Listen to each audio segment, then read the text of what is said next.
So hello dear students. आज इस video में हम डिस्कस करने वाले हैं पार्शियल ड्रॉप लेना चाहिए या नहीं लेना चाहिए। तो सबसे पहले मैं बताना चाहती हूँ कि अगर ये बातें अभी जो इस वीडियो में मैं बताने जा रही हूँ, अगर ये सारी बातें मुझे पहले पता होती तो शायद मैं पार्शियल ड्रॉप ना लेती। और मेरा आंसर है इस बात पे कि पार्शियल ड्रॉप लेना चाहिए या नहीं लेना चाहिए, तो मेरा आंसर है कि नहीं। अभी ये मैं बातें बताने जा रही हूँ आपको कुछ, तो ये सुन के फिर आप डिसाइड करना कि आपको पार्शियल ड्रॉप लेना चाहिए या नहीं लेना चाहिए। ठीक है? तो जिस भी कॉलेज में आप एडमिशन लेने जा रहे हो, तो अ, उस कॉलेज में ऐसा होता है कि आपको 75% about attendance is compulsory for appearing in a exam. University की जो एग्ज़ाम होती है उसमें अपियर होने के लिए 75% से ज़्यादा अटेंडेंस आपकी होनी चाहिए। और अगर आपकी अटेंडेंस अगर नहीं हुई तो उस ईयर में, उस कॉलेज में, जिस आप ईयर में हो या फिर आप सेमेस्टर में हो, आपका बैक लग सकता है। फिर दूसरी बात, तो कॉलेज 9 to 4 PM होता है। 9 AM to 4 PM कॉलेज का टाइमिंग होता है।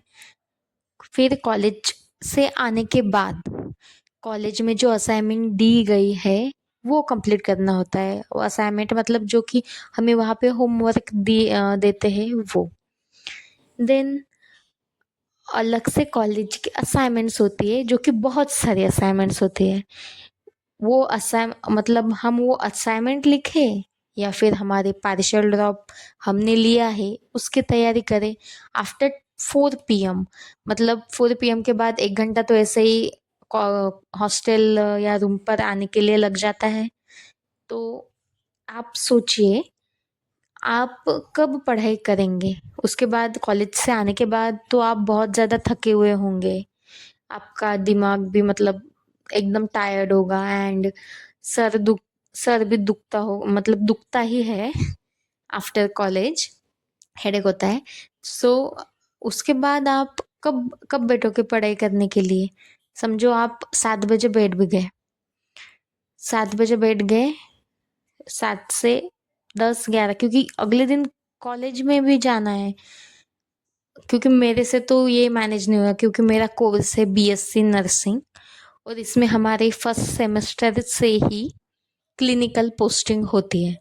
और क्लिनिकल पोस्टिंग होने की वजह से मतलब हॉस्पिटल में कंटिन्यू खड़े रहकर काम या फिर इधर उधर ऐसे काम, बिल्कुल भी पढ़ाई पार्शियल ड्रॉप के लिए तो होती नहीं है।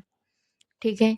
उसके बाद सेशनल एग्ज़ाम्स, जो कि कॉलेज में होते हैं, सेशनल एग्ज़ाम्स होते हैं, उसकी पढ़ाई आपको अलग से करनी है जिस कोर्स में आपने एडमिशन लिया है। उसके बाद यूनिवर्सिटी की एग्ज़ाम आती है, जिनके सेमेस्टर वाइज़ पैटर्न है। मतलब हमारा BSc नर्सिंग कोर्स है तो हमारा सेमेस्टर वाइज़ पैटर्न है। तो सेमेस्टर पैटर्न में क्या होता है कि आपको 6-6 महीने बाद एग्ज़ाम देनी पड़ती है। तो वैसे भी आप partial dropper as a partial dropper आप पढ़ाई नहीं कर पाओगे। उसमें अभी मैंने ये सारे पॉइंट्स आपको बताए।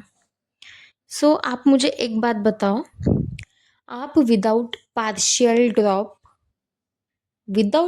ड्रॉप आप एग्ज़ाम क्लियर नहीं कर पा रहे हो, तो मतलब ड्रॉप लेके भी आपने 1 ड्रॉप लिया, 2, 3, 4, इतने ड्रॉप लेकर भी आप एग्ज़ाम क्लियर नहीं कर पा रहे हो, तो पार्शियल ड्रॉप में इतने सारे काम करने के बाद इतना कॉलेज, वो assignments, sessional exams, university exams and इसमें तो ऐड किया नहीं मैंने, कल्चरल भी होते हैं।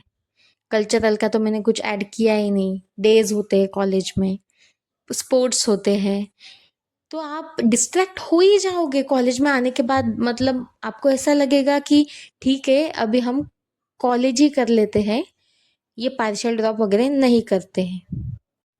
तो आपने अगर ये अच्छे से वीडियो सुना, इसको समझा, तो आपको खुद ही समझ आएगा कि पार्शियल ड्रॉप मतलब लेना नहीं चाहिए।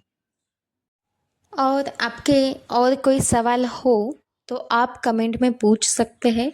और इस वीडियो से आपको अगर कुछ भी हेल्प हो तो आप कमेंट में बता सकते हैं। और वीडियो पसंद आया हो, मेरी बातों से आप सहमत हो तो लाइक एंड सब्सक्राइब। ओके, सो सोच समझ के पार्शियल ड्रॉप का डिसीजन लीजिए। Okay, thank you.